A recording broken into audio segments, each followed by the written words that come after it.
அனைவருக்கும் வணக்கம். இது பசுமை கனவுகளின் எங்கள் தோட்டம். இன்றைக்கி வந்து நான் உங்களுக்கு ஒரு செடியை காட்ட போகிறேன். இது பேர் வந்து மர வெண்டை. வெண்டையில் நாட்டு ரகம், மரம் மாதிரி வளரக்கூடியது, வருடம் ஃபுல்லாக காய் காய்க்கக்கூடியது. இந்த மர வெண்டை குறைஞ்சபட்சம் ஒரு 10 அடி 13 அடி போகும். பார்த்திங்களா, இங்கேருந்து போகும்.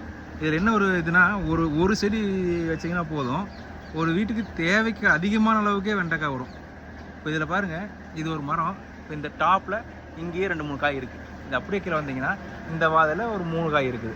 இங்கே பாருங்கள், இதில் 2 காய், இதில் 2 காய், இதில் பிஞ்சு இங்கே இருக்குது. அடுத்து பார்த்திங்கன்னா இங்கே பாருங்கள், இங்கே 2 காய், இங்கே 2 காய். இப்படி பாருங்கள், உள்ள ஒவ்வொரு கணுவுலையும் காய் வரும். இதான் இந்த கணுவில் இங்கே காய் வந்திருக்கு. இங்கே இது இன்னொரு மரம் இருக்குது. இப்போ இதில் பாருங்கள், இதுலேயும் பக்கத்தில் இதுலேயும் வந்து காயெல்லாம் வச்சுக்கிட்டே இருக்குது. இங்கே பாருங்கள், இங்கே இருக்குது. இப்போ இதோட மேல் பாருங்கள், மேலே பாருங்கள், 4 காய் இருக்குது. இப்படி இது வந்து வச்சே இருக்கும். டேஸ்ட்டும் அவ்வளோ அருமையாக இருக்குது. இடம் இருக்குன்னா ஒரு விதை போட்டு நீங்கள் ட்ரை பண்ணி பாருங்கள். பேர் மர வெண்டை, நாட்டு வெரைட்டி. இது உங்களோட கருத்துக்களை நீங்கள் பகிருங்க. நன்றி, வணக்கம்.